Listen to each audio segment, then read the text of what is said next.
been teaching a curriculum time, like 19, 18 years. Mm-hmm. But it's a really big commitment to get through this curriculum. It's 16 weeks. It's a very big thing.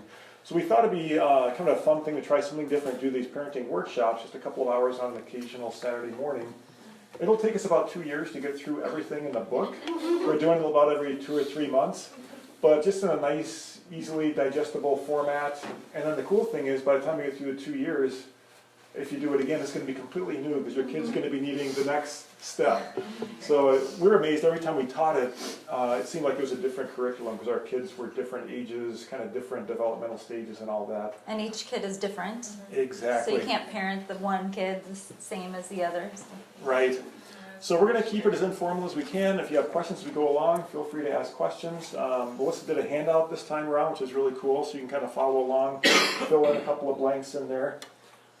There's no test at the end, though. No. If you want to get up and grab some more coffee, a snack, use the bathroom, if you hear a blood-curdling scream that you recognize, you're more than welcome to go check it out. But if it's not blood-curdling, we'll trust Avery and Carolyn. They've got it taken care of. Would you mind opening us up? Yeah, sure. Lord, we just ask you to come. Holy Spirit, just come and fill us. We just trust you and your word and what you have taught us through the years, and we just want to just be able to present it to these parents who are here because they love their kids and they want to do what's best for them. And I pray that everybody goes away with some nuggets of truth and information today that they can apply to their parenting. So just bless this time and bless the parents and the kids. In Jesus' name, amen. Amen. Thank you. So today's workshop is on character development. In the curriculum, it's actually 3 chapters. So we're combining 3 chapters in this 2-hour session. But we've kind of gone through and just figured out what are the really important pieces that can help you develop character in your kids. So we're going to talk about what character is, we're going to talk about what character is not, but we're going to spend most of the time just kind of explaining some godly ways that we can develop character in our kids.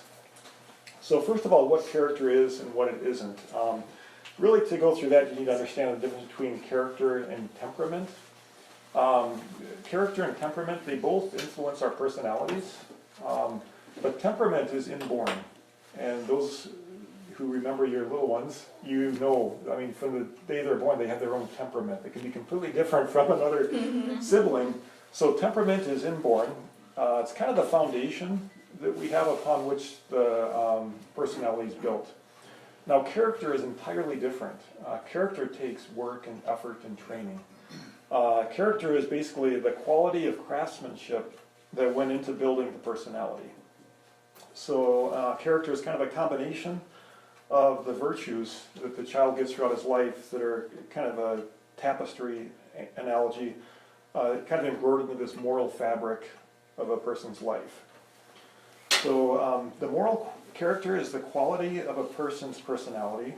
So if you look at somebody's personality, look at, okay, what's the quality of that personality? That's really what character, moral character is. And it's also the moral restraint or encouragement of the temperament that they're born with. Basically, a moral character, it's an outward reflection of the inner person. So when you look at somebody outwardly, their character kind of shows you what's inside their heart, more or less. So our morality defines character, and our character reflects our morality. So Christian character, within the Christian church, it refers to moral and social excellence. And we're called by God to a divine standard. And that's one of the things I love about the Christian faith, is that it's not our standard. It's not mine, it's not Melissa's, it's not, you know, it's very clearly laid out in Scripture, in the Bible, what God's moral standard is.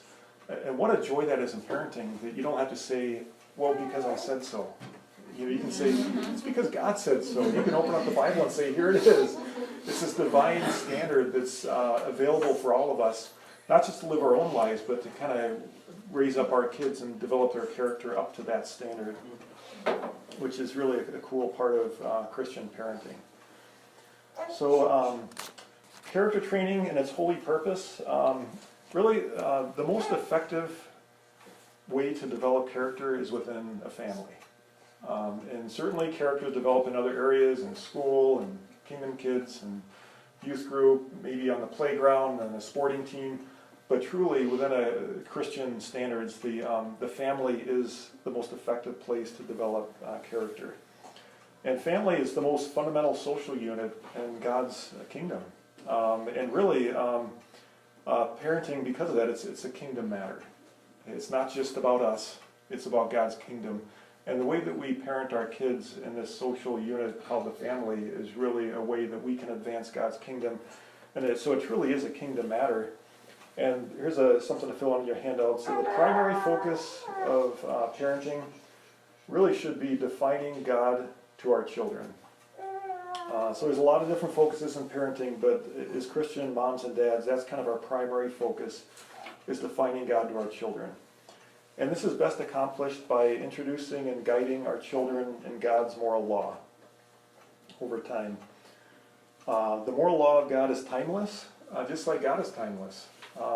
So it doesn't matter, you can't say that's old school, it's old fashioned. Hey, God's standard is timeless, just like He is, and it's not to be kind of changed over time just based on the way our culture is changing. So how does this build God's kingdom? The essential purpose, basically, by our behavior, this is another thing to fill in on your outline. The essential purpose of a holy lifestyle is that by our behavior, we are to help define God to a world that does not know Him. I'm going to say that one more time. So the essential purpose of a holy lifestyle is that by our behavior, we are to help define God to a world that does not know Him. And I love that, a holy lifestyle is not to bring attention to ourselves and say, hey, look at me, or look at my kids, look how well behaved they are, how polite they are, how good they are in sports or whatever. Our whole purpose of a holy lifestyle is to help define God to a world and help this world find God. And we can do that with our kids. Not to be boastful at all, but this is just something that happened in our family out of kind of teaching this curriculum over 18 years and implementing growing kids God's way. Melissa would be in the grocery store and he'd say, what is it, your kids? We don't see kids who are polite very often or who act this way. And basically it's an opportunity to show the world not who we are, but who God is, just by explaining the source of the holy lifestyle that we live. So a little bit more in the introduction, then we're going to have Melissa start with the different pieces of character development. So basically, the basis of character. The quality of character is best expressed by respect and honor and honesty. I think those are on your handout there. Those three different ways we judge the quality of our character. But it's really either the presence or the absence of these things. It doesn't mean you just have to have them, but how is your character if you don't have these three things? And these are all action terms. They're critical fibers in the moral fabric of our being. And our job as parents is to make these intangible concepts, intangible meaning you can't see it, touch it, feel it, smell it, of respect, honor, and honesty, we need to make them tangible and show our children what moral truth looks like. So how do we do this? How do we take these intangible things, respect, honor, and honesty, and actually, weave them into the fabric of our kids? Well, our God is amazing. He's a relational God, and that's how He intends us to do it, through relationships. And there's actually 6 natural relationships that are foundational to every society because they're fundamental to all human relationships. And the way that we interact with these 6 different relationships will kind of show us how we can develop character in our kids. And I love this. In the curriculum, they call it like a diamond with 6 sides. If you figure this beautiful sparkling diamond, it's got 6 sides on it. Each of these sides is one of these 6 different relationships. Authority, relationship with parents, with elders, peers and siblings, property of others, and nature. And they call this the esteeming others diamond because esteeming others is really the common theme throughout all the character development and all these relationships. Every single one of them, whether it's authority, parents, elders, nature, property, others, it's esteeming others. So they call it the esteeming others diamond. So the diamond basically has its own value together as a whole, but really what it's really worth is each of the 6 sides. If you figure a diamond, one side's got a big chip in it, well, it brings the whole value down. each of these 6 relationships is important for this esteeming others diamond to provide the value of it as a whole. So that's what we're going to be working through today is these 6 relationships. First one is respect for authority, and Melissa's going to take over that one. You've done a nice job so Well, far. thank Good you. job. Oh, just so Okay. you know too, we're recording this. There's a couple people who couldn't be here, so if somebody has a question, we might repeat it and that type of thing. And if you see us fumbling with our phones, we're not checking our texts. We're making sure we're recording. That's what the cool kids do, come on. Yeah. Multitasking. Okay, so I'm going to start with respect for authority. Authority is not a foreign concept in Scripture. Let's look at a few verses here. Hebrews 13:17a says, "Obey those who have rule over you." Romans 13:1 says, "Let every soul be subject to the governing authorities, for there is no authority except from God, and those which exist are appointed by God." 1 Peter 2:17, "Honor all people, love the brotherhood, fear God, honor the king." So these verses relate to a believer's response to authority. Again, I was thinking about this, and it's true. We're not always going to agree with the authority over us, but if we have this mindset that, okay, they're appointed by God, they will stand in judgment for their actions someday, and so for us to model that respect for authority is very important. So man, by nature, does not like authority. When we play by the rules, though, we honor those outside of self. When you cheat in life, you dishonor others. Without authority, there would be chaos, confusion, and destruction. And how true is that? I mean, if we all just played by our own rules, it would be chaos. There would be lots of destruction because I wouldn't stop at a red light and I would park wherever I wanted to, right in front of the doors, there's all sorts of things that if we didn't play by the rules, it would be chaos. So when we respect, honor, and live in accordance with authority, we are actually esteeming others higher than ourselves. We as believers in Christ based our motivation for compliance on the higher principles of fair play and act on the preciousness of others, not the fear of financial penalty posted on signs. So I drive down Tannery and I see a sign that says no littering, fine $500. I'm not like, ooh, I don't want to throw my McDonald's bag out the window because if I'm caught, I might have to pay $500. I do it because it's the right thing to do. If everybody threw their McDonald's bag out the window, what would our earth look like? We want to take care of the earth. We want to teach our kids to care for the earth, and also we don't want people driving by that are coming behind us seeing trash on the side of the road. Okay, so preciousness of others. We are motivated by that thought of, is this precious? And do my actions actually affect somebody else? Yes. And are they precious to others? Okay. Remember, we as parents, all of you, are role models for our children. How we respond to authority will mold how they respond to all types of authority. And that includes you as parents, your authority over them.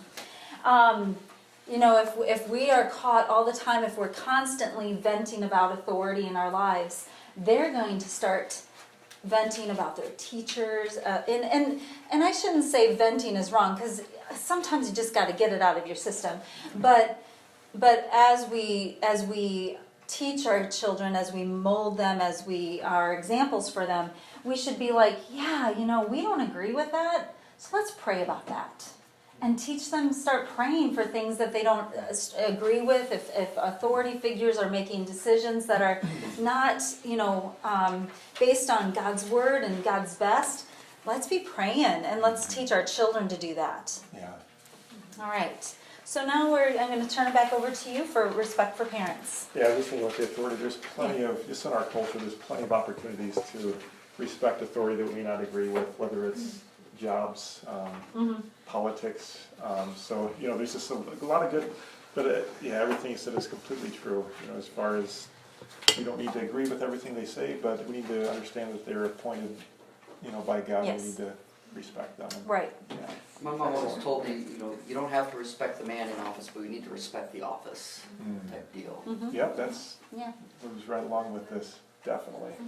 Do you think we should open up for questions after each one a little bit, or should we save the questions for the very end? We could. Yeah, Yeah. we could. Any questions so far? Yeah, about the. For respect for authority? Authority, Or character? all right. I have shared this with the, she calls me daddy group, but my son likes that movie, Facing the Giants. Yeah. And more than once I've had to go to him and I say, do you remember in this when they said, what did they say about honoring God? How do you do it? And he has to say, by honoring authority, when Eddie kind of goes off on jetting a little bit. Yeah. And it's just like, how do we, that's not honoring it. Yeah. And keeping that just really goes along with that. Yes. The scripture's like, yeah, this is how you do it. Yeah. That's perfect, to Yeah, bring good something example. that they like, Yeah. teaching into that. Yeah, through a movie, through a book. Good. All right.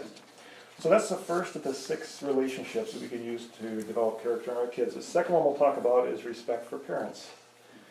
And teaching children to respect and honor their parents, it's really basic to teaching them how to respect others as well.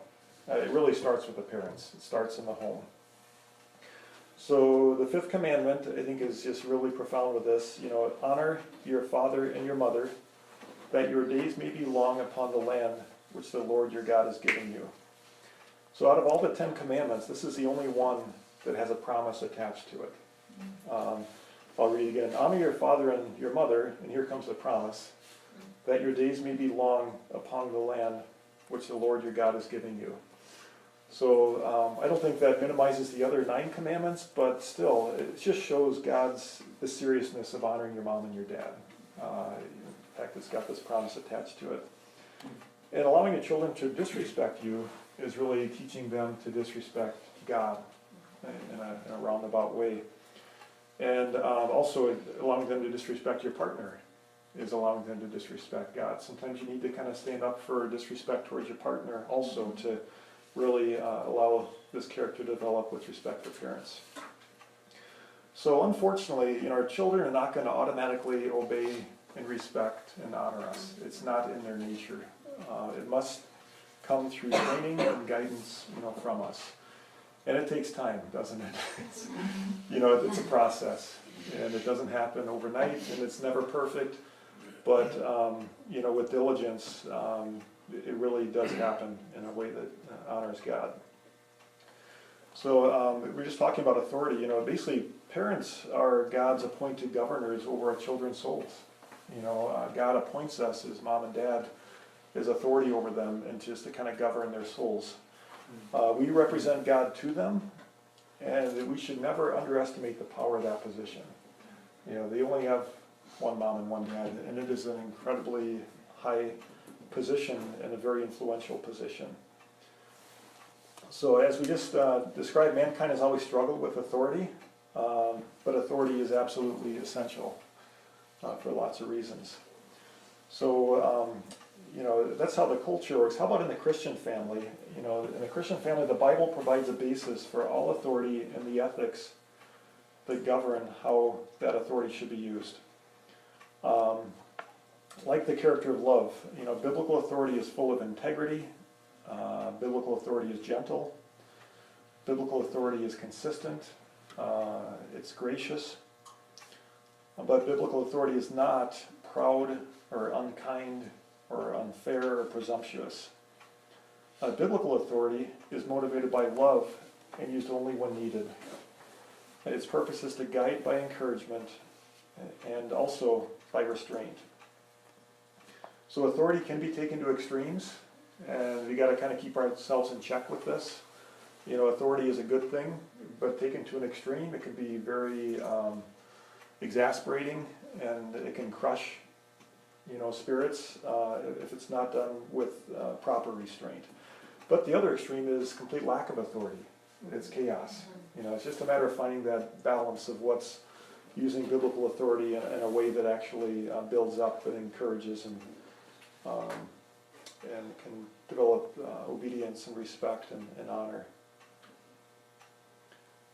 Okay, parenting in the younger years is a lot different than the middle years and the teen years. It's a gradual transition. So in the younger years, there is a lot more, authority being demonstrated on a very consistent basis. Without that, it'd be complete chaos, wouldn't it? And that's really, they don't really have the faculties to really completely understand in their heart exactly, what's expected. So a lot of times is when they're young, it's because I said so, because I'm your mom, because I'm your dad. And there needs to be respect for that. But then your goal is as they get older, you're kind of moving from your mom and dad ruling them to they're going to do this more of a self-rule thing. And instead of going from, external beliefs, because your mom and dad feel it's the right thing for you, more you want to move towards internal beliefs, where they're doing the right thing because internally they know it's the right thing to do. Not just because mom happens to be in the same room and watching me right now, but even when you're on your own, where they'll internally do the right thing. So by allowing the amount of parental policing to decrease during the years as they're getting older, you basically allow children to establish their own internal beliefs. And they begin to do the right thing, not because they're told to, because it's their heart response. We really touched on that a lot in the last workshop, and that's another good reason for going around it every 2 years, because if you missed one, you can pick up next time around.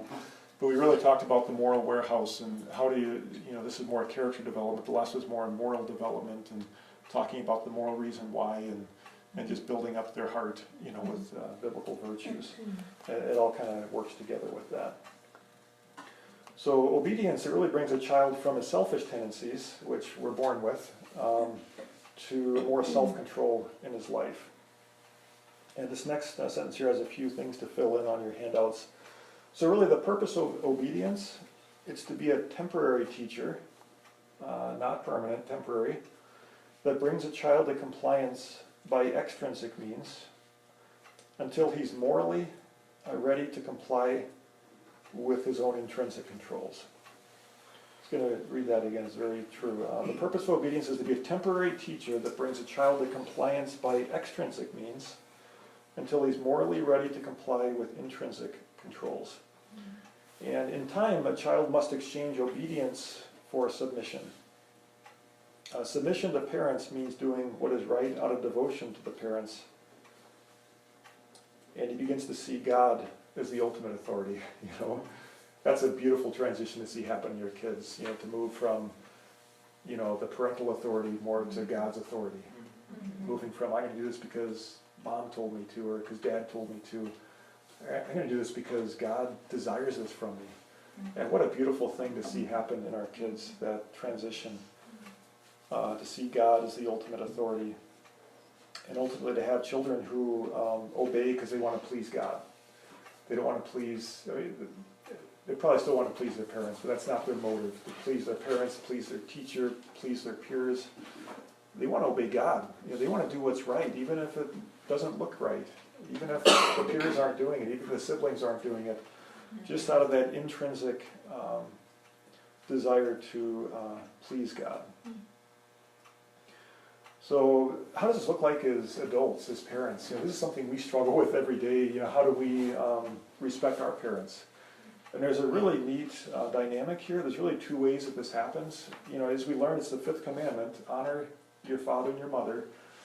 It doesn't say just if they were good parents or just if you agree with the way they raised you or just because X, Y, Z. It says no, we're called, it's a commandment to honor our parents. But what does that look like, when we're adults and our kids are watching us? There's really two ways that this is done. And I think as I explain these two, you'll pretty quickly be able to tell which way you honor your mom and which way you honor your dad. And the way that we hope for, and we hope our kids will honor us, is out of devotion. And devotion out of love and respect, and because they're called to do it for those reasons. If your parents raise you in such a way that you truly do respect and honor and trust them, you're going to do it not just because it's the fifth commandment, you're going to do it because it's natural. How could you not honor your parents, a parent who you respect and honor and love that much? Now the other way is entirely different, and that's not out of devotion, but it's out of duty. This one is because the fifth commandment says we gotta do it. It's because, you know, God says that we need to honor our parents. And that's a tough one, you know. It might be one of your parents, it might be both of your parents, that you really were not given the gift of honoring them out of devotion. It truly is a gift. But you know, in that case, it's more out of duty. And what does that look like? You know, it might be very simple. It might just be remembering a birthday, you know, or remembering Christmas, or a phone call twice a year. Who knows what that might look like to you, honoring your parent out of duty. But the challenge here is that we're really called to do that, even if it's not easy, even if it's not out of devotion.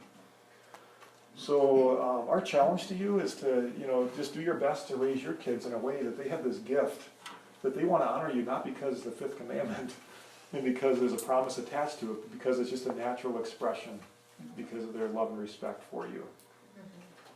Yeah. We have a great example. It's Yeah. for Eric's folks. He can very easily do the honoring through just devotion.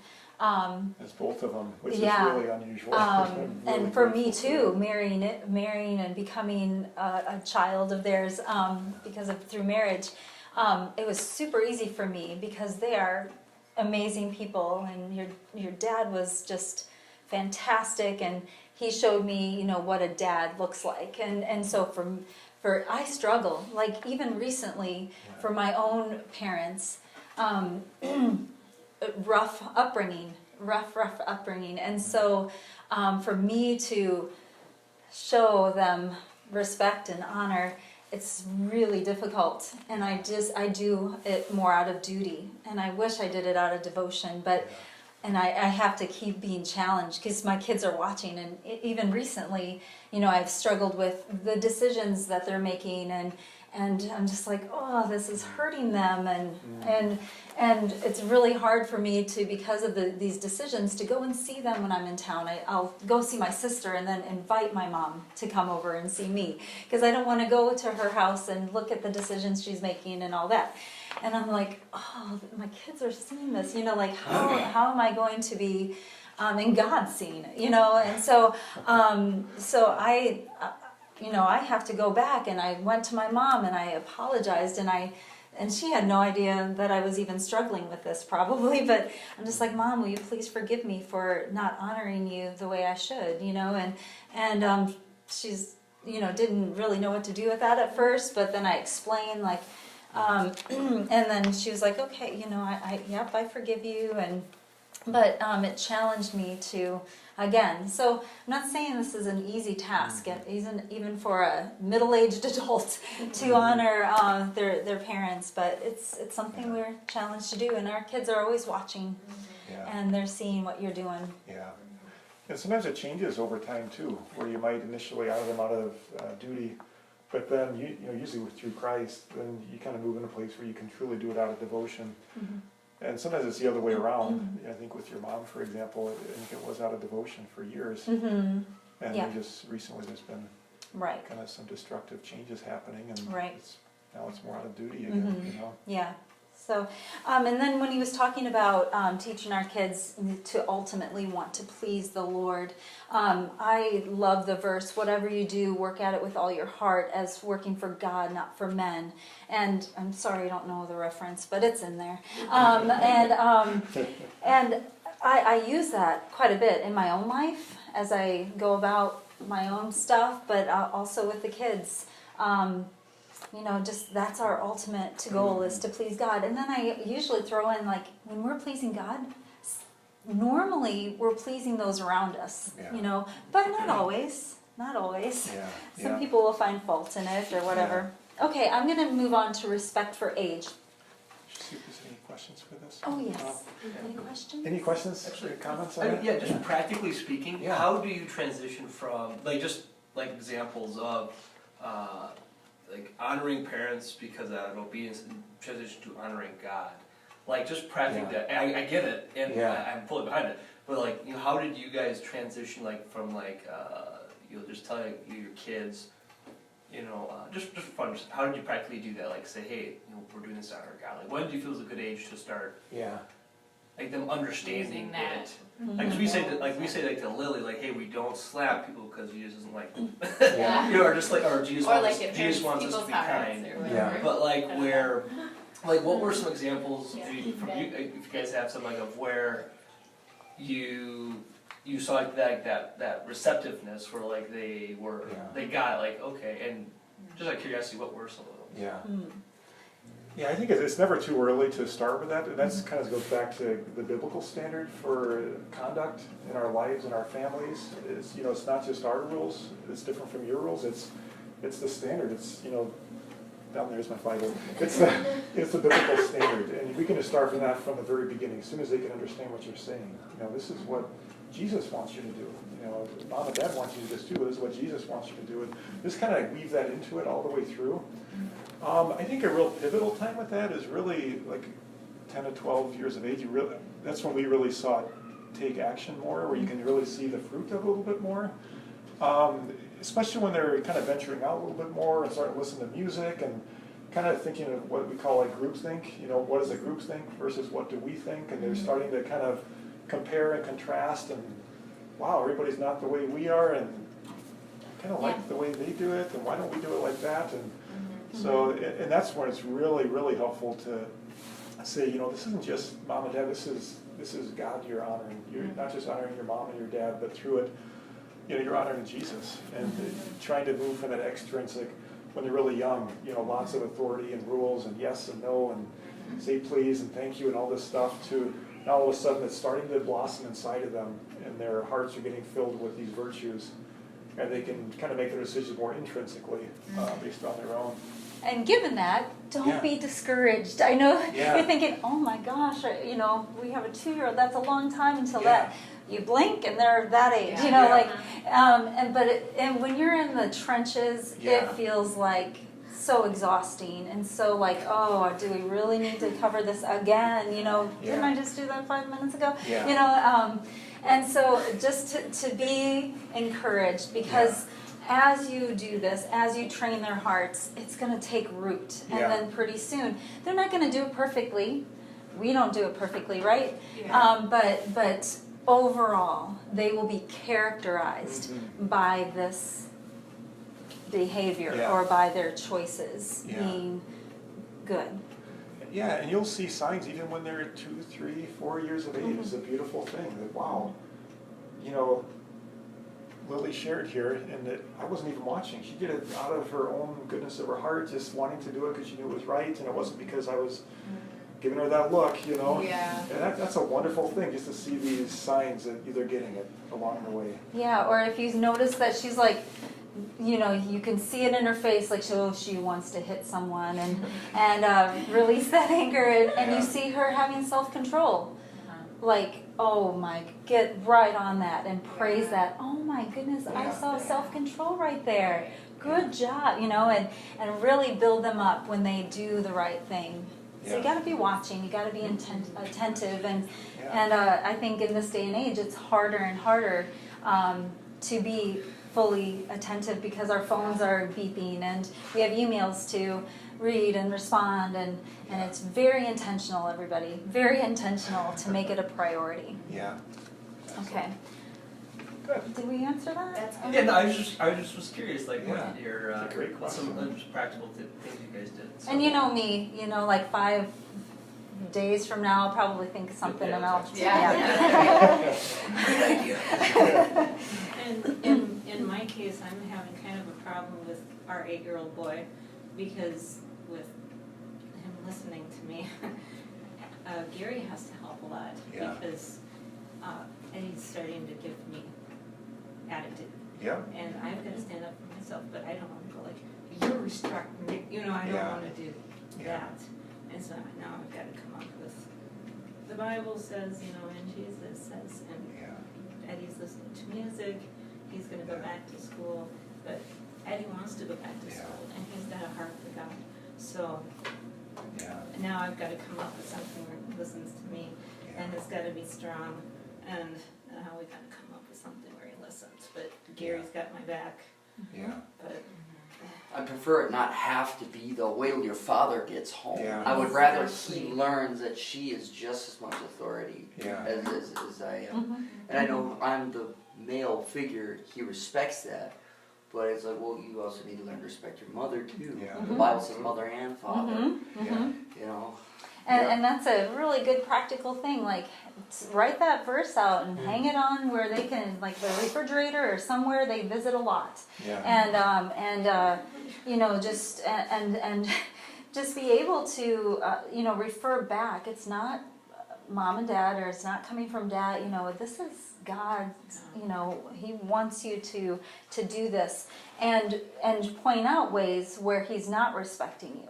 Yeah. Right now, you're not respecting your mom because you're blatantly not obeying what I'm asking you to do, or you're blatantly turning your back on me and walking away, or whatever it is. Like, point out like ways that he is disobeying and dishonoring you. But also then when you find ways, even more importantly, when you find things that he's doing right, like, you know what, Eddie, you just obeyed the first time I asked you, or you looked in my eyes and said, yes, Mom, that is awesome. That's what we're looking for, because then you're building up the good, and they love, you know, that when you do that. Because, you know, nobody likes to be like, oh my gosh, I can't do anything right? Like, you're always picking on the things you're doing wrong and never the right things. He So- feels that a lot.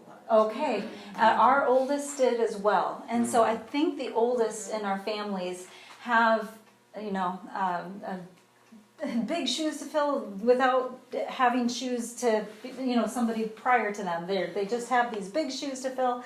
And I think it's because of expectations and what you have for them. And in some cases, it's a little, you know, like, you don't want to drop the standard, but you don't want to have them living like, okay, you're not perfect. You know, like, you got to have grace and mercy for our older kids. Yeah. Learn from us. We Yeah. had really, really, really high expectations, and they were, I think, even above the moral standard. You know, just and feeling like, oh my gosh, I can't do anything right. You Yeah. know, and that's not right either. Yeah. You know, so you got to find the balance. It's very performance based. I was the same way. Yeah. If I got something wrong, I kicked myself for it. Yeah. Mm-hmm. And I've taken to where when Eddie says that I'm dumb or I don't do anything right, the one thing I make him repeat is saying, Eddie, I want you to say, I am worthy of God's love. And I want him to learn that the love is not a performance thing. Yeah. Yeah, it is who we are. Yeah. You know, Yeah. I love him because he's my son, not Right. because of the things he does. Right. Yeah. So, Yeah, and I was even thinking too, like, as husbands and wives, we need to be respecting one another. Whether we're with our friends and talking about our husbands or our wives, or and our just the habit of it. Maybe our children aren't even around to hear it, but just in the habit of speaking well of our husbands and our wives. Or even when they're not around, like you going to Eddie, like, your mom is the bomb. I love that woman. She is so great, and maybe think of some things you can say about her. And I do the same with my kids, or I did, you know, they're all grown up now, but I still do it. But, you know, when they were around in the house all the time, be like, your dad is awesome, you know, and I would just say some things that I really appreciate about Eric. And that's showing him respect, and he's not even there, you know, and it teaches the kids then, like, I respect your dad. We're calling you to do the same thing. Yeah. And I your would, mom. And I would really do it in turn as well, and it's kind of neat to do it in front of the person too, like be around the table for dinner, and I would just really build up Melissa and say, man, we got a great family, but you guys have a great mom. You know, she is committed to you, she loves you, she takes such good care of us, and you kind of see her perk up, but the kids get perk up too, like, yeah, we do, this is good. It's But a it's nice teamwork. compliment then, you don't have to do it behind your back. Yeah. Right. Yeah, so just be Yeah. intentional with that. and you find that encourages open and honest communication from your kids too. Yeah. When, you know, you ask, how was your day? Instead of just going, it was fine. They're like, you know what, I'm struggling with something, because Yeah. you were open and honest. Yeah. They'll be open and honest. Yep. Mm-hmm. I like your idea of writing scripture and putting it in a place. I remember with Jake, you know, I would come home and you were homeschooling at the time, and you would just say, Eric, did not go well. He's not respecting me, he's not honoring me, and I feel like I'm telling him to, but he needs to hear it from you. And I would talk to him, and really I think what made a big difference was I wrote it on a 3x5 note card, the fifth commandment, and I just met with them and said, Jake, we got to work on something here together. And, this isn't just me telling you. This is God's commandment, and His plan for your life is to honor both your mom and your dad. And we talked about what that looks like, and just said, I really, am looking forward to seeing you improve in this area. He had to write up on his mirror for a while. It was a good reminder, and it wasn't immediately perfect after that, but it's a good reminder, and it's good to have the other one kind of go to bat for the one maybe not feeling honored and respected. Teamwork, definitely teamwork. All right, so that's 2 out of the 6 sides of the esteeming others diamond. We're going to move on to the third one now. Okay, so respect for age.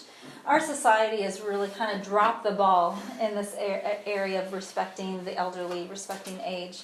Leviticus 19:32 says, "You shall rise up before the gray-headed and honor the presence of an old man, and fear your God. I am the Lord." Do you see there's a link there between man's relationship with man, and meaning rising up before the gray-headed and honoring an older person, and man's relationship with God, because then it says, and fear your God, I am the Lord. So in this passage, giving reverence to an old man means giving reverence to God, or an old woman, elderly. Therefore, training children to honor and respect age is training them to honor God. So it's interesting for adults, beliefs, there is a blank here. For adults, beliefs precede actions. For children, actions precede beliefs. Without moral guidance, children's responses would be self-serving, right? We're just selfish people, and they would be self-serving. Parents should require a proper response, even though the child may not understand the why behind their actions. With younger children, the pattern of right behavior should precede the knowledge of the right behavior. So even though they don't understand completely why they're doing it, you should expect it. Okay? Children will follow our lead and example. We cannot expect them to do something we do not do ourselves, not without serious consequences anyway. Respecting age is a biblical mandate. How do we teach this? Well, one practical example is teaching your kids as you're walking to a grocery store and there's an older person, anybody older than them, that comes to the door before them, or maybe beside them, have them open the door and hold the door. Just a very easy, practical example, holding the door for someone of age.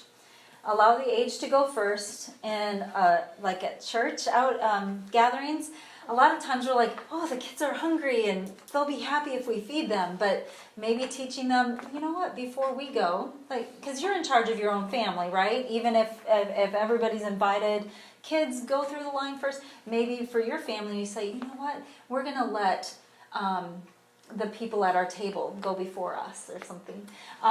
Or when you have guests over or something like that. Just really practical ways that you can show your kids how to respect those that are older than them. Let's see, have I missed any blanks? Yes. Yes? Which one? Before parents can. Before parents can require right actions, they must possess right beliefs. And children will follow our lead and example. Are we all good? Okay, What about great. the one below that? The one just Oh yeah, so we cannot, cannot expect them to do something we do not do ourselves, not without serious consequences. Okay, I did that. Respecting age is a biblical mandate, so how do we teach that? I gave you 2 examples. Okay, love is not rude, be courteous to all men. So some of God's moral laws are very specific, such as Exodus 20:15, do not steal. But what what does God's word say about spitting on a sidewalk or chewing food with your mouth open? Is there anything about that in there? So there are gray areas that will fall under love is not rude. I've used this a lot. Love is not rude. 1 Corinthians Where does it say that in the 13:5a. Bible? Well, Yeah, right there. 1 Corinthians 13:5a. And be courteous to all men. That's in Titus 3:2.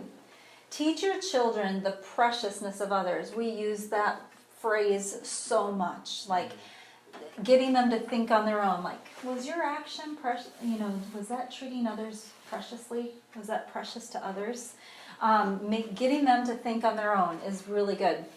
There are people going before them, people walking beside them, and people coming behind them that we need to think of. And I have a perfect example of this.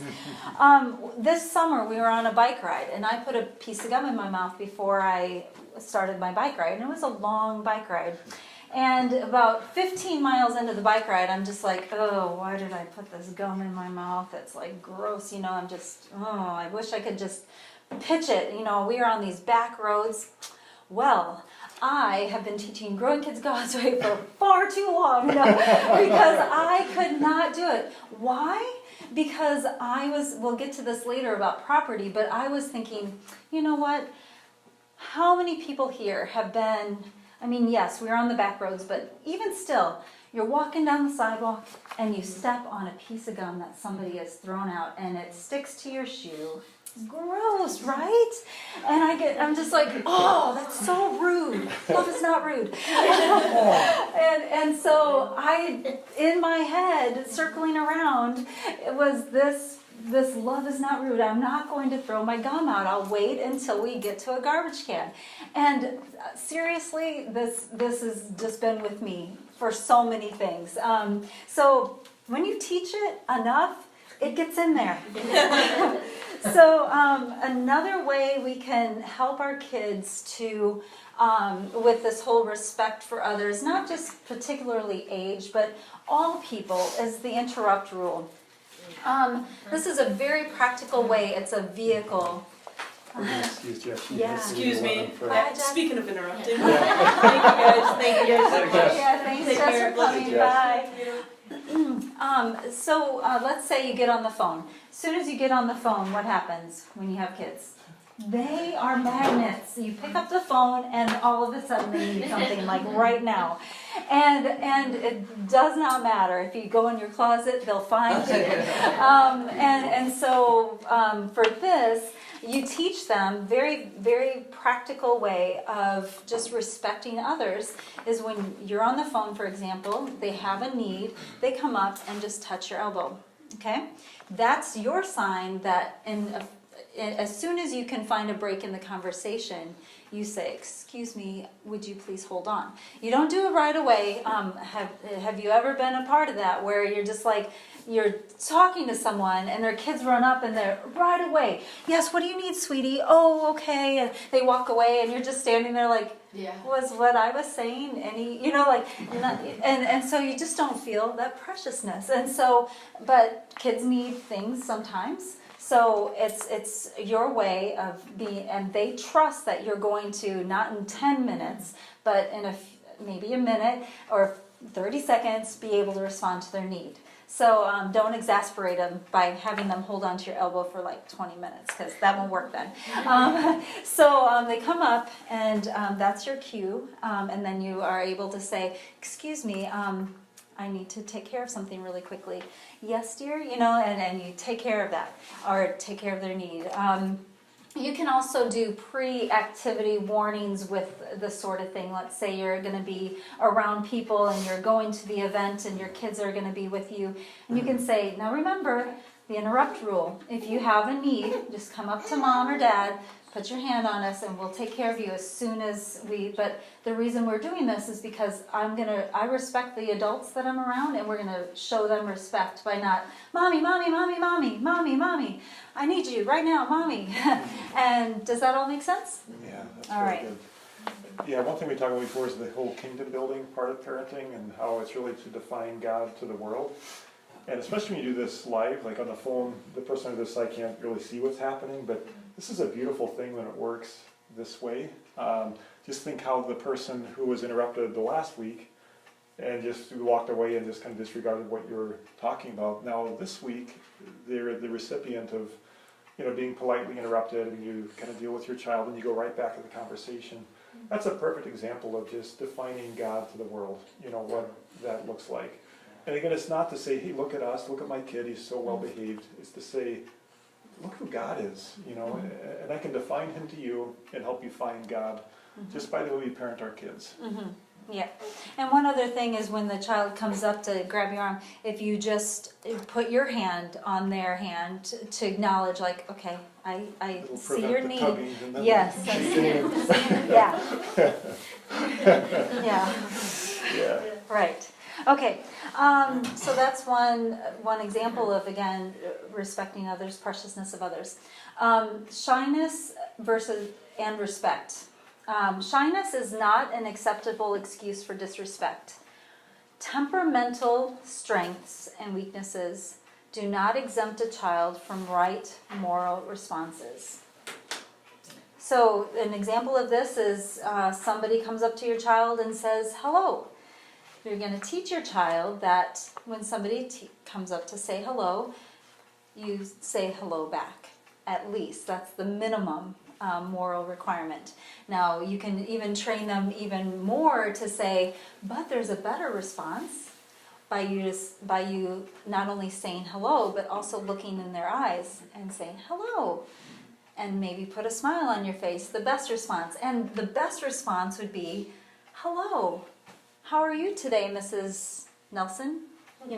Like, your 2-year-old probably is not going to do that, but you can teach them the moral response of just saying hi back. Now, what do some kids do when somebody comes up to say hi? Hey, and they go, and you're like, oh my gosh, that was so scary. But like in that situation, again, you're going to be working on this quite a lot. But you just pre-activity warning on your way to church. There's going to be some jovial people coming up to you and saying hi. And we want you to treat them preciously and respectfully and say hi back, at least. So just don't use that as, like I've done this myself. Oh, I'm sorry, she's just shy, and using that as an excuse to not raise my child to the bar, you know? Probably the best thing to say then, because it's embarrassing. Right. Like, oh man. Yeah. I feel, I'm not doing well as a parent, and my kid is just totally disrespecting this person. Instead of making an excuse, just say, I'm sorry, we're working on that. Yeah. But then you need to work on it too. Yeah. When you, probably not at that moment, but maybe on your drive home then, Yeah. just kind of explain what happened and kind of get that whole preciousness of others back into it. Mm-hmm. Instead of focusing on how humiliated you were, maybe just say, how do you think that person felt? They came up and they looked you in the eye and they said hello to you, and you just kind of looked the other way and kind of fidgeted your feet. How would you feel if that happened to you, and just really get their hearts into it and that preciousness of others again? Yep, absolutely. And to not shame the child. Very rarely is conflict in the heat of the moment ever, dealing with it in the heat of the moment. It's not productive at all. And so just like Eric said, apologizing and then deal with it later or on your way home. Okay, the whole idea of bringing back Mr. and Mrs., this is just an idea for our children because they don't need more friends. They don't need us adults to be their friends. They have usually a lot of friends or a couple good friends. They want adults, our children want adults who will guide them and show them a safe way to go. So as you may say, well, how does the title Mr. and Mrs. do that? Well, it just shows the kids that there are older people that they're not quite there yet. They're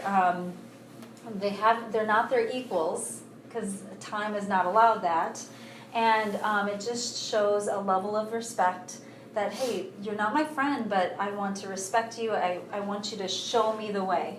And yeah, do One you have quick thing anything to about that. add to that? Yeah, that's really kind of old school, and it seems like it's not as hard for us, Melissa and I, older people, compared to your younger parents. And I remember being in your age when our kids were younger, and your friends, would be introduced to your kids, and they would be horrified if they would call your best friend Mrs. Stevenson. Oh no, she can call me Nikki, or something like that, because it's really because your friend feels old then. And we don't like being called Mr. or Mrs. when we're still relatively young, because it makes us feel old. And it's really not a hard thing for the kids to do. I mean, the kids will do it. They'll say Mr. or Mrs. every single time. It's more of a challenge for the adults to require it.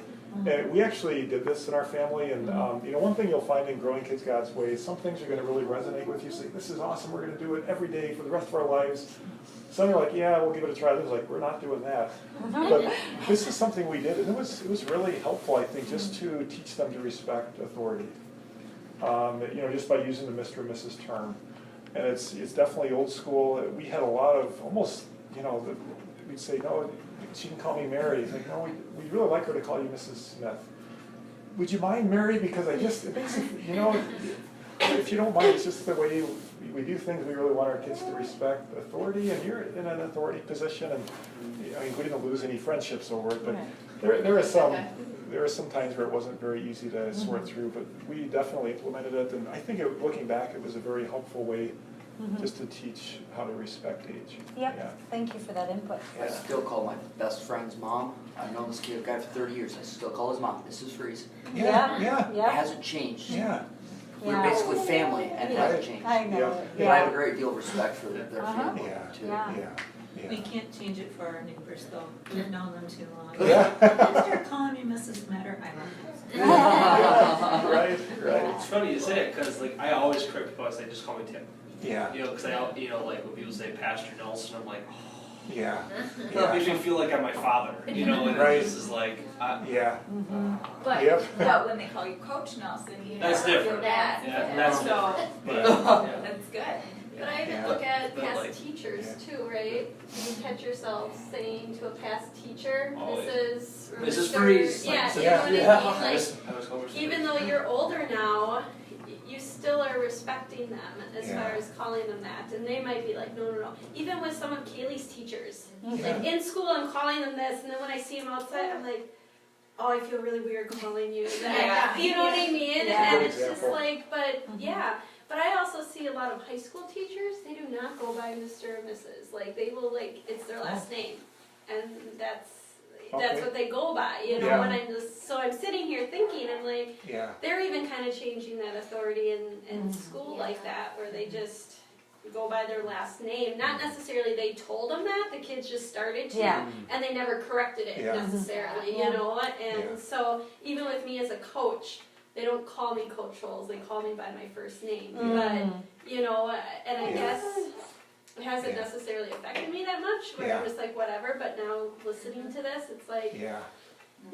I can see where this needs to be changed and everything. Yeah. So, Yeah. It's really not for our benefit Yeah. as adults, it's Yeah. more for the kids' benefit, just to teach them in a practical way how to respect authority in a world that doesn't do a very good Yeah. job of it. I mean, we would all agree that we need that, don't we? Yeah. Yeah, in our classrooms and, Yeah. our Even teams. when and- your child calls you Christina. Oh, yeah. You're like, this is not ready. What happened to mom? I think I'm still mom Yeah. here. And it's kind of the same aspect. It really it is. is. Yeah, Yeah. and like some of the doctors I work with, their last names are hard to pronounce, and they're just like, just call me Dr. Nate. And I'm like, I physically cannot. And there was one day when Dr. Dichsen texted me about a medical clinic and said Eric at the end. And I'm like, Tim, who's Eric? I have no idea who Eric is. He said, Eric Dichsen. I'm like, oh, Dr. Dichsen's texting me. You know, like, oh my gosh. Yeah. My son at the last workshop I did, my son called him Eric. Yeah. And I'm like, Eddie, I said, it is Dr. Dichsen. Yeah. Yeah, you introduced yourself to me as Eric. Yeah. And I think it was before I knew you were a doctor. Hey, I'm and Eric around here. Yeah. some people some doctors are just like, no, I'm doctor. And it's like, No.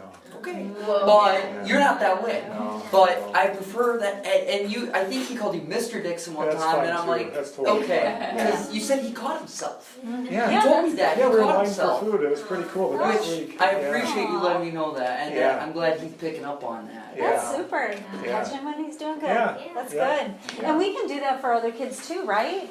Like, what a great role for us, just looking around like, oh my goodness, when I see a polite boy or girl, I'm just like, your manners are superb. They really make me, I like seeing that, and Yeah. that makes me feel really special that you would, do that. So, One thanking other them. thing, just before you go on, when you said Mr. and Mrs., it's also a thing, like, there's a cutoff.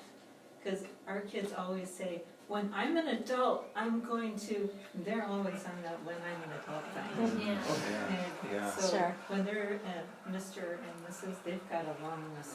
Yeah, that's a good point. Yeah. I do have a point about the holding the door. This just happened on our way here at the gas station. Yeah. Avery, she's 4 and she doesn't have a filter, and she's like, look at that guy, be careful, mom, he's got a broken leg. It was just an older guy just walking with a cane, and like, nobody was holding the door for him, and he was really struggling. So I had Emmett, and I'm holding the door, and then Yeah. Avery looks at him and she goes, Mom, that was really nice that you just did that. Oh, Yeah. Yeah. You know, and They're then always she went to watching. the bathroom, and somebody was going with her, and she held the door open. Aw. Thank So you. even though she's 4, Yes. she really picked up on Yeah, that was a really good thing to do. Yeah. Yeah. yeah, Shared it by doing it herself. Yes. yeah. Oh my goodness. Thanks for sharing Yeah. that. Win. That's Yeah, yes. right? Okay, Yeah. that's number 1, and then the day has just begun, right? You gotta hold on to those victories. Right. Yeah. Yeah, That's awesome. it's nice to share that with her, and then, praise her for doing that. Yeah. Yeah. Yes. It's really good, 'cause Yeah. Everybody says Big Brother's watching you. So the little ones. They're watching you too. Yeah, that's right. Oh goodness, that's great. All right, so we're halfway through the diamond. We've gone through respect for authority, parents, and elders. Now the fourth side is going to be peers and siblings. So basically, the first thing on your outline is just to define what a peer is. A peer is basically someone of the same rank or dignity, more or less. And this includes brothers, sisters, friends, classmates, people we work and play with. That's basically what peers are. So how do we show respect and honor and honesty to peers? And this gets to the last half of the 10 Commandments. So Commandments 6, 7, 8, 9, 10. Number 6, thou shalt not kill. 7, thou shalt not commit adultery. 8, thou shalt not steal. 9, thou shalt not bear false witness or lie, against your neighbor. And number 10, thou shalt not covet the possessions of your neighbor. So basically, these laws represent man's relationship to man. There's a blank on your outline there. Again, it's man's relationship to man. And they're basically guidelines for behavior, and they serve as a moral restraint or encouragement of our actions to those around us. So they're really guidelines. It's not like these, you got these 5, you're respecting peers flawlessly. It's like, these are 5 that no wiggle room for killing, and Yeah. adultery and stealing and lying and things like that. But they're basically, they represent, man's relationship to man and guidelines for behavior with our peers. A couple of scriptures from the New Testament that speak into this. First of all, Philippians 2:3. I meant to read this earlier because it has to do with the whole esteeming others diamond. So I'll read it now, Philippians 2:3. Do nothing out of selfish ambition or vain conceit, but in humility consider others better than ourselves. I'll read it again. Do nothing out of selfish ambition or vain conceit, like it's all about me, but in humility consider others better than yourselves. And basically, if you're doing that, you're esteeming others. And that's the whole concept behind training character in our kids. The other verse here is Romans 13:8, which instructs us how we are to love one another. And what Romans 13:8 says is, let no debt remain outstanding, accept the continuing debt to love one another. Again, let no debt remain outstanding. Pay off all your debts except for one, your debt to love one another. I thought of Dave Ramsey. I'm looking at Dave like, what are you talking about? Dave Ramsey, he's the author of Financial Peace University. Gary's been leading that small group for a long time. Melissa and I have been through it. We had it once, we taught it once. It is incredible, life-changing. If you have an opportunity to take Financial Peace University, I would highly recommend it. It's more of a marriage class, I think, than a financial class. Because if you get your finances in order as a couple, your marriage gets so much stronger that way. So I thought it was kind of a neat way to look at loving one another. It's like, hey, pay off all your debts except one. You're never out of debt when you're loving one another. You'll never, ever pay off that debt. So I thought that was cool. Next, with our kids, we want to work positively with our children, meaning not always negative, but kind of find the positive, catch them being good. Work positively with them in their relationship with siblings and friends. So instead of just saying, hey, don't do that, encourage them. Be happy when something wonderful happens to a sibling or a friend. This is a great way just to help respect your peers. It's really hard because we live in a competitive culture, and even without, our kids they want to be the best and outdo the others around, and just to really encourage them to be happy when something wonderful happens. We had this even more recently. Our kids are now in their teens and 20s, and Connor has tickets to go see Ben Rector, one of his favorite musicians, going to be in Kansas City, and he's all excited and pumped up, and all of his siblings love this guy, but they can't all go. But it was really neat to see the other siblings say, "Oh, Connor, I'm so glad you get to go." Instead of, "What? That sucks, man! No way! I don't believe it! Oh man, I didn't go when I was your age." Just to really show excitement for a sibling or a peer is really just a really profound, simple way just to show respect for your peers. He's awesome in concert too. Yeah. Have you seen him in concert? Yeah, Megan and I did. Oh, cool. Yeah, when he was brand new. Oh, yeah. neat. That was fun. Great, that's one of his songs. Is He's not brand new. leaving. Yeah. He doesn't reach a non-Christian, like people who aren't Christian. Oh, Yeah. gotcha. But he's Yeah. very Christian music. So. Very wholesome Yeah, music. wholesome. Really, Yeah. really good. Right on. So another way you can encourage this is, when a sibling gets an award, have them show genuine excitement for them also. And basically your constant encouragement will result in a peaceful home. Not always peaceful, you gotta be realistic here, but it will infuse peace into your home if you're encouraging your kids in this way. And it does take continual reminders that, hey, you may not feel like you're each other's best friend right now. In fact, we don't like to use the H word, but you might, feel that way towards one another. But someday you're going to be the best friends, And Melissa, she was so good at this. They'd be fighting and screaming, and yes, in our home, they would fight and scream, no question. And she would say, someday you're going to be best friends, And now we're seeing it happen. Jake got married in January. He's living out in Phoenix. Morgan is going to school in Phoenix as a freshman. The coolest thing, this is a neat thing, we got a tradition in our family where on the kid's birthday, I'll always take him out for breakfast. And if I'm working, it would either be like at 4 a.m. or I'd say, okay, we can do it this weekend if you want. Like, yeah, let's do it this weekend. But every single time, they go out just one-on-one with Dad for their birthday. So now Morgan's in Phoenix going to college, and her birthday was August 31st. And Jake, my son, he's our oldest, just turned 24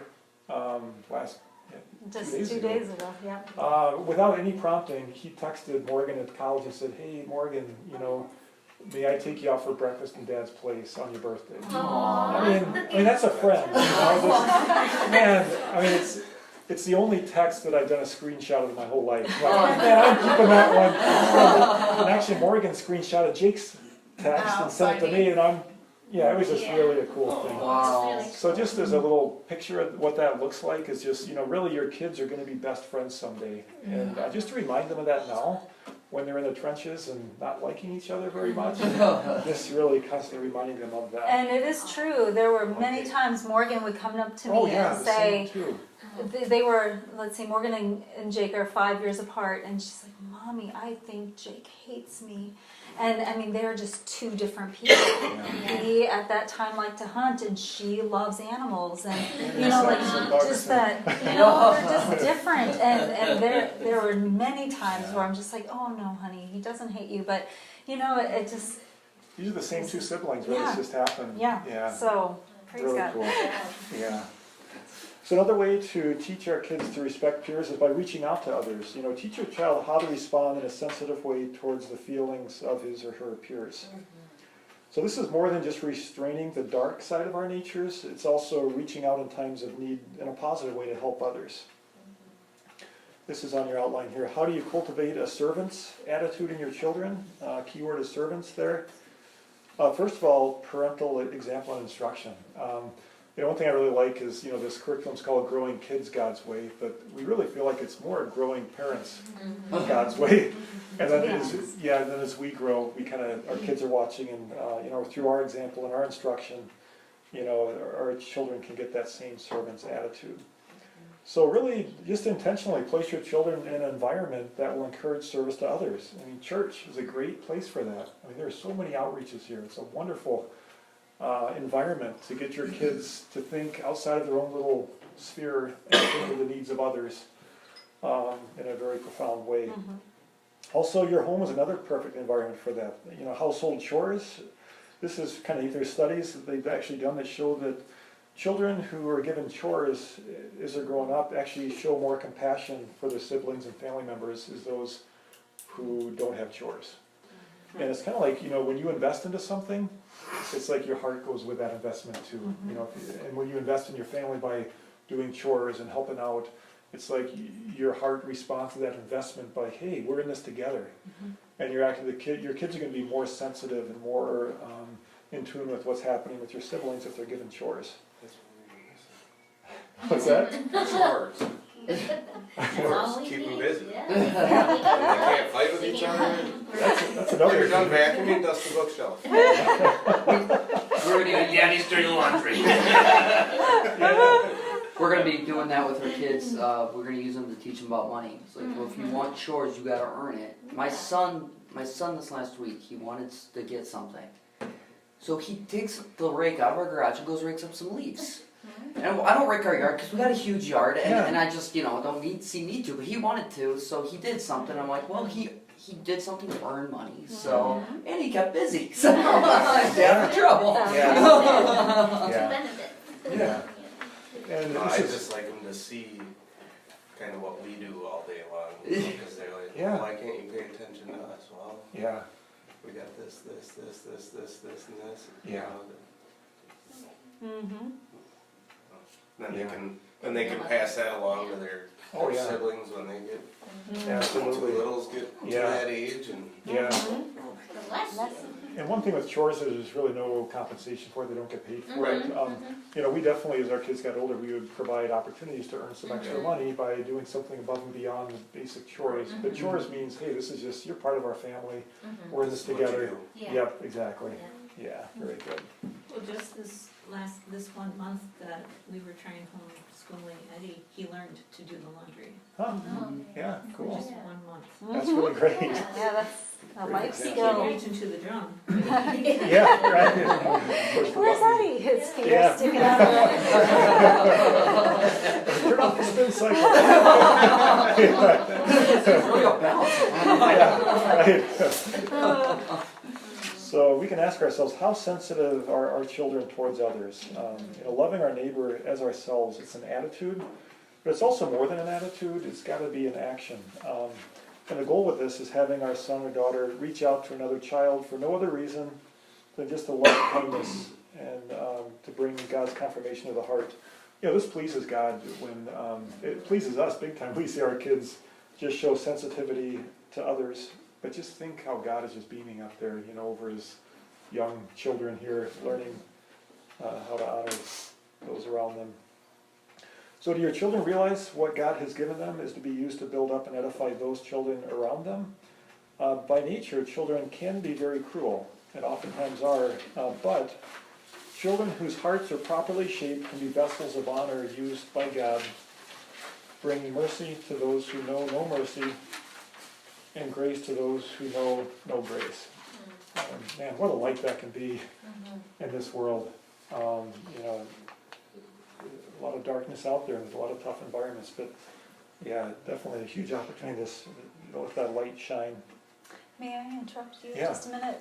We put there loving your enemies because that's really a hard thing to do, right? Yeah. Even for us adults.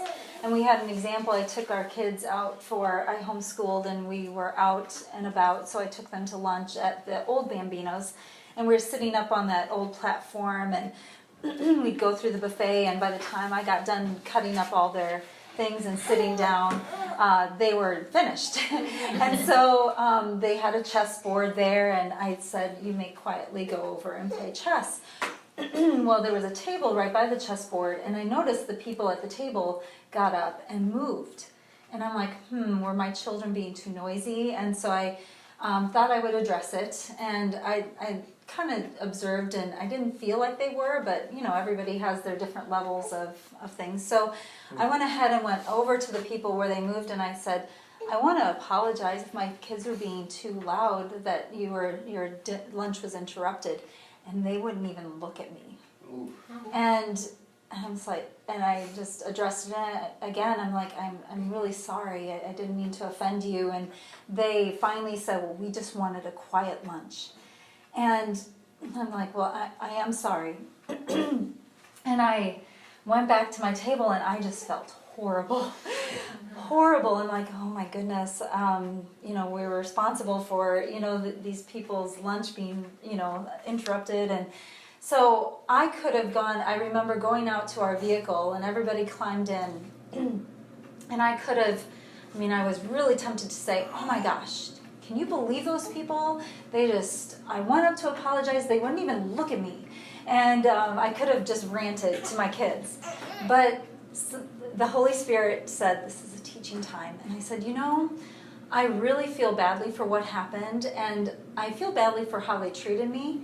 Will you join me and pray? And we can pray for them? Because they really feel kind of like my enemies right now. And the kids were mad. They were defending you. Like, yeah. who made you? They wanted to go and just.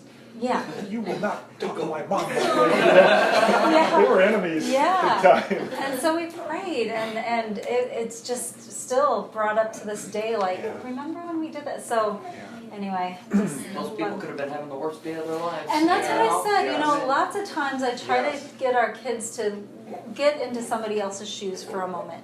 I said, you know, we may not understand, maybe there are a couple that couldn't have, you know, I kind of list examples, like maybe there are a couple that have tried to have kids and they can't, and that just makes them sad, or maybe they have something very serious to talk about and it just was enough noise and so just to get your kids thinking about other people besides just their own little world is very valuable. Yeah. So thank you. You bet. Can I ask a question real quick? Oh, yeah, Kind go of for with it. that. So, you know, with Lily, we've unfortunately kind of experienced like where she's getting bullied a little bit. You know, and just not Like more than the normal like 2-year-old bullying, like Just kind of feeling- like you know, kind of extreme, can be extreme stuff. Okay. Yeah. you know, and Megan and I, we had a talk. I'm like, well, you know, we talked about how, you know, just loving, you know, care for the other kid or two, and just like, hey, we don't know how they're being parented and all that stuff, but you know, talking about like, you know, loving your enemies and like teaching a 2-year-old. For me, like when Megan, you know, one day came home and said that this happened to Lily, I just wanted to go to the dad and say, hey, teach your kid. Yeah. Because otherwise I'm going to teach my kid out. Well, Yeah. well, really, you know, like to a point of like. The when I- kid was like strangling Lily on the park, or my at goodness. the park. So it's Yeah. like, So I mean, dad instinct in me, you know, is like, okay, I want to teach my daughter how to love, you know, to love people, and you know, but you know, I realized that I told Megan, I was like, I grew up in always being bullied for my faith, always being bullied because I didn't, I wasn't pursuing to have, you know, like high school. I was trying to be morally sound, and I always got bullied. Yes. Unfortunately for me, I was bigger than a lot of other people in the school, so it was just basically verbal stuff more than anything. But just for like my 2-year-old, like loving, like teaching her how to love someone who is, you know, bullying. Like it's actually it's deliberate, you know. And for us, we're just like in a spot where I want to intervene, but you know we don't know what to do because it's you know it's you know they're young, so it's like but yeah, like any advice on. Yeah, one idea, it's almost like the whole, you know, honoring your parents, devotion, duty. You know, I think she's called to love that person, but what does it look like for that person? It may not mean having them over for your birthday or, oh, they're here at the playground, I'm going to go swing next to them. It might just mean staying away from that person, but in the safety of your own home praying for that person, you know. You know, still loving them, but, you know, how do you do it within reason? Just to protect her sensitive heart and her spirit and her physical body for crying out loud. Right, You know? Right, and she is too, so you may have to intervene and say, with the parents and in love, say, this happened today and it's not okay, you know, and I'm concerned about, I would agree with that. you know, about this. So you may have to, in love, go to the parent, because that's a little young to be like, hey Lily, walk away and play over here. You know, like she may not get that yet. Yeah. Definitely not like loving, in this case would be leading your lamb to the slaughter, you know, here you go, good luck. Yeah. You know, it's And we don't want her to feel that way, especially as she gets older and understanding a bit better. Yeah, exactly. We're aware that our kids are going to have that bullying or persecution for the faith because it's scriptural. Yeah. We're going to be persecuted, so it's like I'm not going to be, you know, naive to say, hey, my girl's not going to get picked on. But you know, for me as a daddy, I'm like, okay, my girl's getting picked on, I'll teach her how to kick a kid. You know, just, you know, just like I'm like, I don't want her being physically abused. You know, You do have to stand up for yourself. you know. And, So I was just I mean, curious your within thought. reason. Yeah. Evie got pushed off a merry-go-round at school, and there's this boy who kind of picks on her, and I mean, we've been dealing with that too. And first of all, it's like, well, okay, did you tell the teacher? First of all, and he's like, yeah, and he's like, he's just very mean. And I says, well, you don't have to play with him if you don't want. Well, he's in my whatever group or something partner. I'm like, okay, well, tell him. You know, Jesus isn't very happy with your actions right now, and neither am I, you know? And I'm like, just stand up for yourself a little bit, kind of deal. And it is hard. Yeah. I get Tim's feelings. Yes. Like, you're my little daughter. I'm not calling the cops, buddy. You know? Personal. And it's Oh, yeah. but it is very, very difficult when your little child Yeah. is getting picked on. And at playgroup, I would watch, and it's almost like he's like creeping up behind her, and and I'm like, oh my gosh. So like, I will never leave her alone in, you know, in a vicinity with him, and it's so hard because, especially like as a pastor's wife, with, you know, you just don't want to be like, and they stop coming to church. There's always that pressure, like they're gonna stop coming to church, but then you're like, well, you know, my kid is more important than. I would imagine any reasonable parent, if they are not noticing that about their child, they need to pay a little more attention, first of all. But they would be thankful. We had a thing happen where it's hard, but Audrey was with her with some friends, and she saw a little boy that she would watch at church, and he wasn't always the best behaved little guy, and very often very disrespectful and all that. And so she was like to her friends, like, oh yeah, that's the little boy that's disrespectful at church. Well, because he had come up to say hi to her. Well, he heard that and went back to his mom, and to have Audrey then have to go and apologize and say, well, you know, ask forgiveness. That was wrong of me to do that. I bring that up because, you know, there are going to be times where, you know, like we do have to deal with it. We do have to go and talk to somebody, and it's not comfortable, right? I do not like conflict at all, and so it's really hard for me to go up, but always in love. You just, you know what? I love you.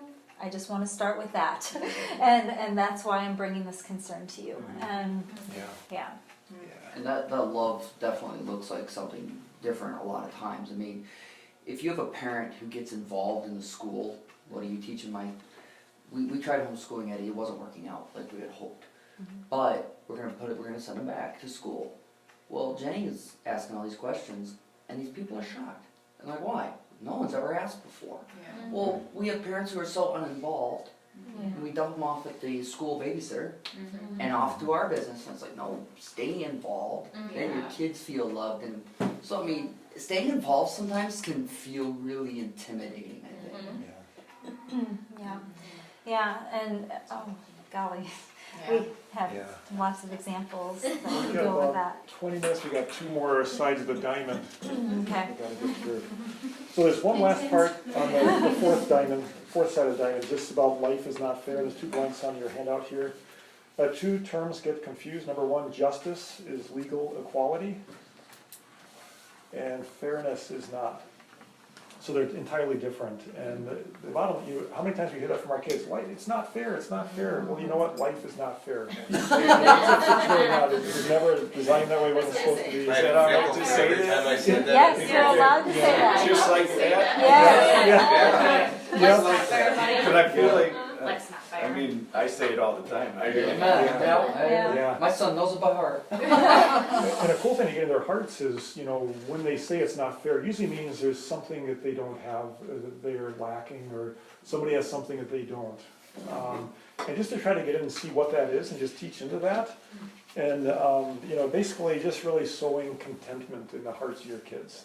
And this is a process. I mean, as an adult, I'll be the first to admit, I struggle with this too. Wait a minute, that's not fair. Oh yeah, life's not fair. But it's a process, and just recognizing that life truly is not fair, and it becomes unfair when we're missing out on something we think we're entitled to.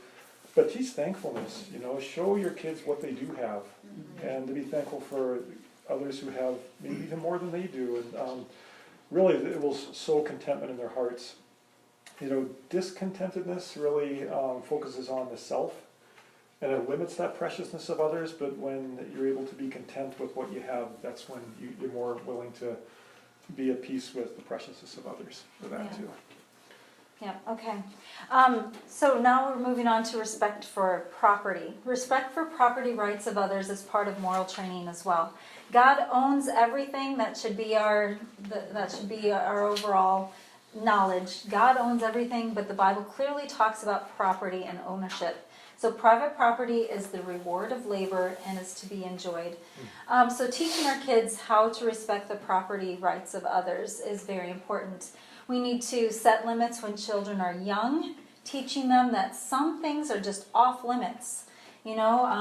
We shouldn't, teach children when at other people's homes that they're not to go upstairs or just roam around or get the remote controls or touch buttons, and that starts very young. And you're going to be busy. You're going to be following them around. No. No.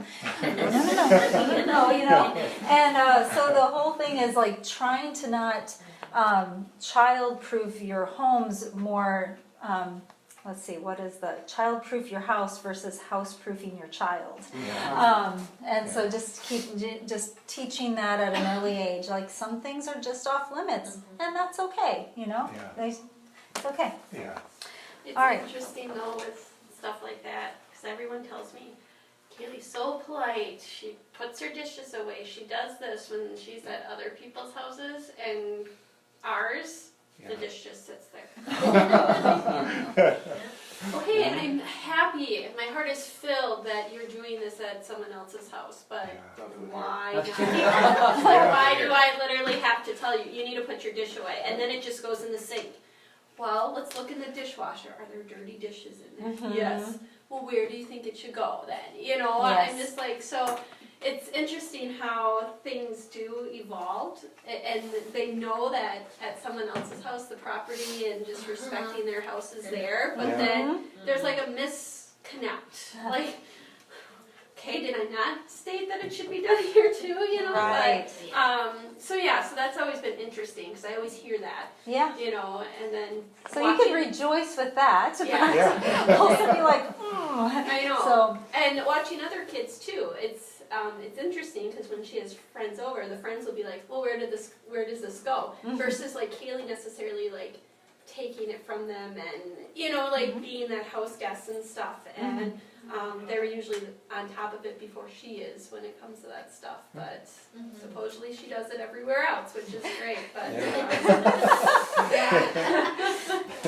Yeah, and it's okay to expect it and address that. And I'm sure you do, and maybe you get to the point where there's a consequence attached to it. Like, okay, I know I've been told you do this at other people's house. That same expectation is here, and if I hate to do this, but you're old enough that this is going to be the consequence. If it, I have to tell you to put your dish away again. Yeah. Okay, so the value of the person or the property. The duty of every parent is to instill a high degree of respect for the property rights of others. That process begins by respecting the person. The object of ownership is not the basis of the respect the owner is. The object is merely the target of respect.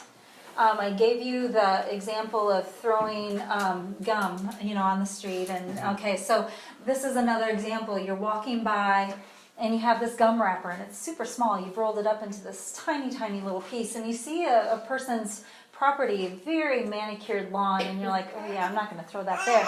And you go further and there's an overgrown property where, and you're just like, yeah, okay, because they'll never see it, Your idea is, or the idea behind that is that we don't respect the property because it's well taken care of. We respect the owners of that property, and to teach our kids that too. Like, it's not actually, yeah, sure, you respect the property, but it's the owners that you're ultimately respecting and loving. Again, preciousness of others. Yeah.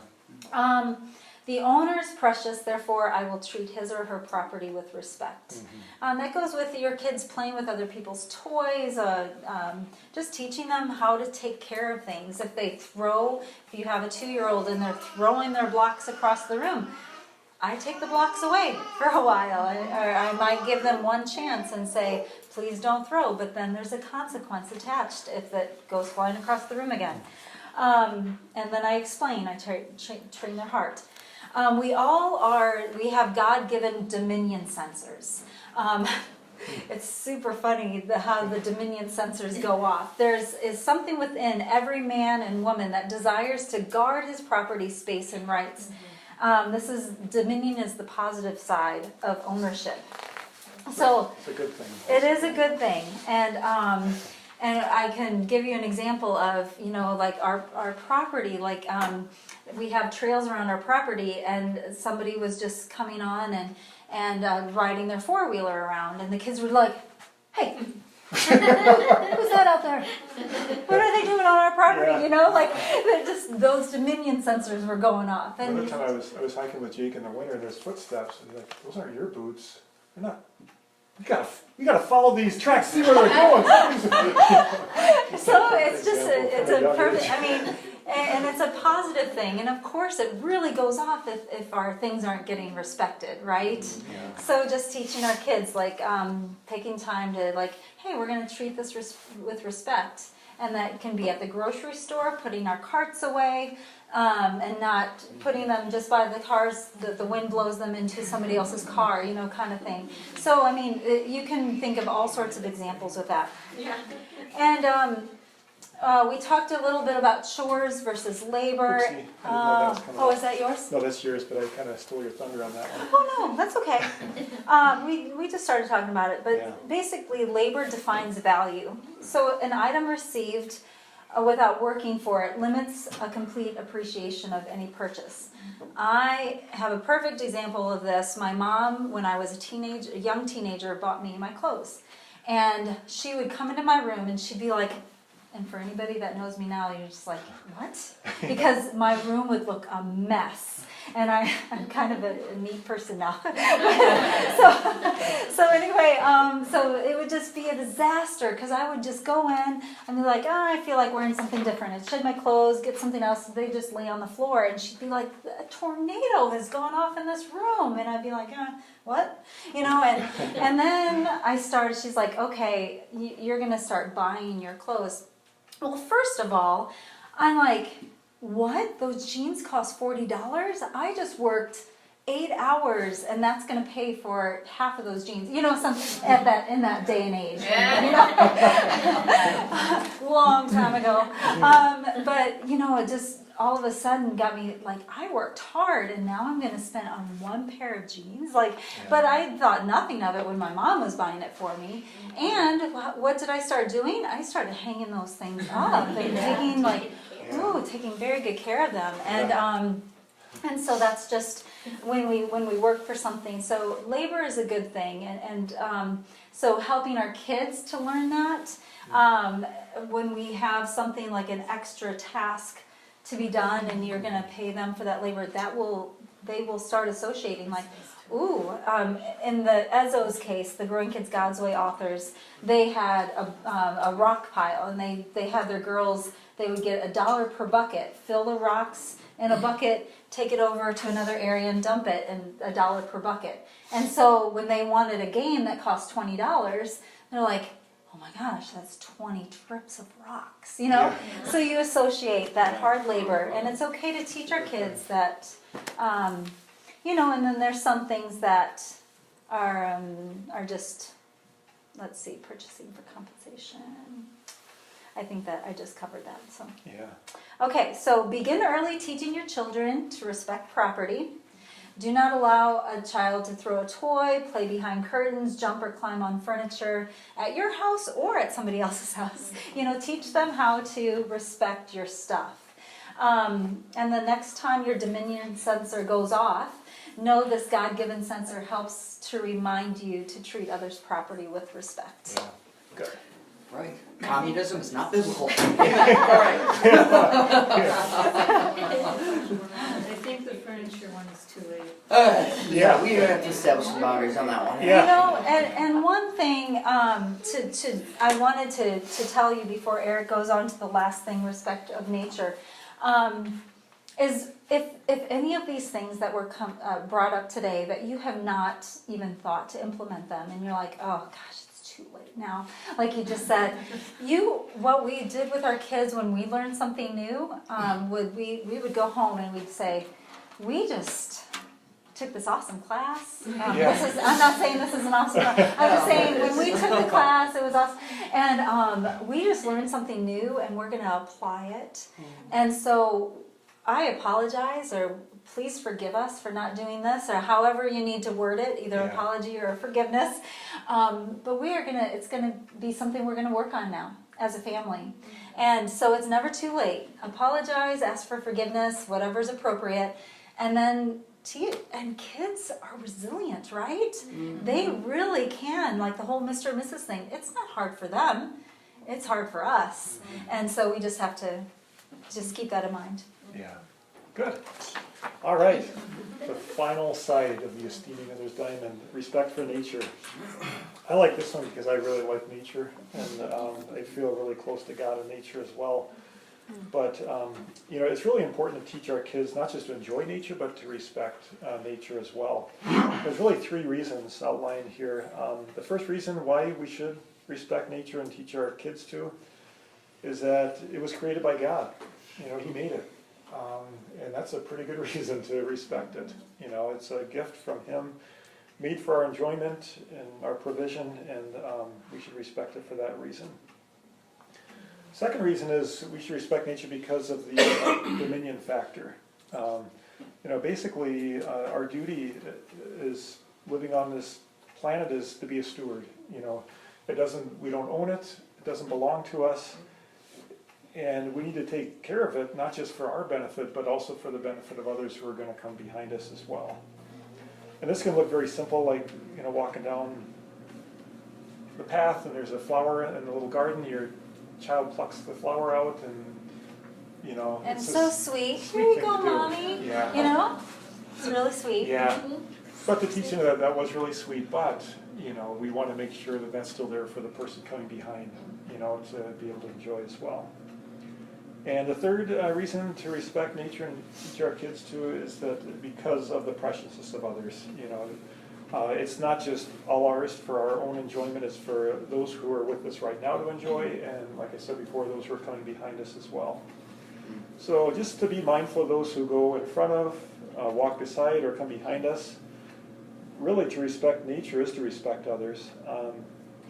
And by teaching your children to respect nature and caring for it, it'll build their character in that way.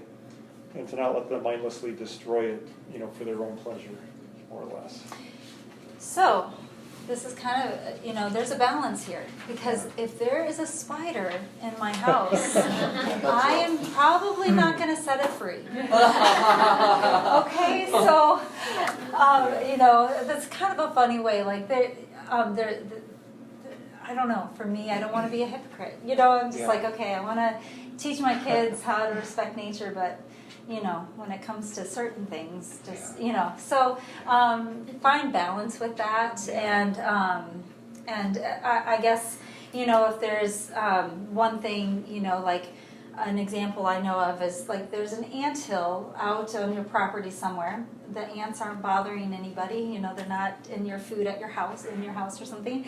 And your kids just go up, cool, and smash it down, you can be like, well, was that really necessary? It's nature. It's just little things like that. What? I struggle with that too. Yeah. We hired Hitman to kill them all. I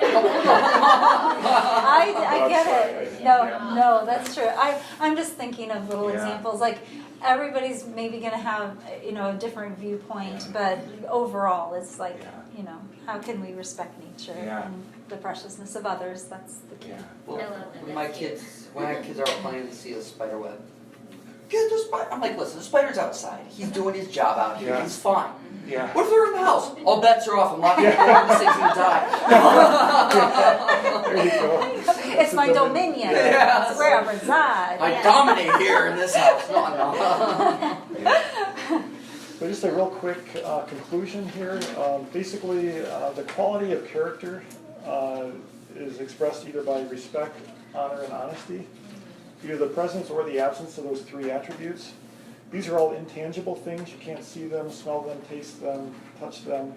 So how do you make it tangible? How do you actually train character in your kids? And it's really by teaching them to esteem others. I'll read Philippians 2:3 again.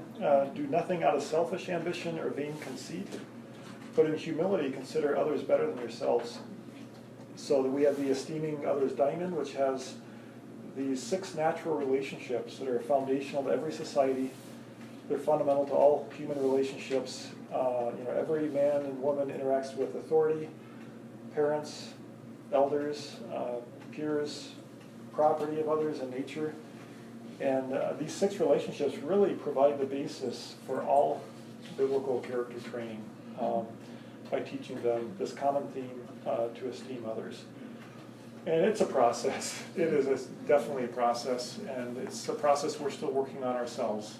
We're still building our own characters. So definitely, hold your children as best as you can to not your standard, but to God's standard, but have some grace through it as well. And try not to take it too far to the extreme, and just realize that it is a process, and what you're looking for is stepping in the right direction.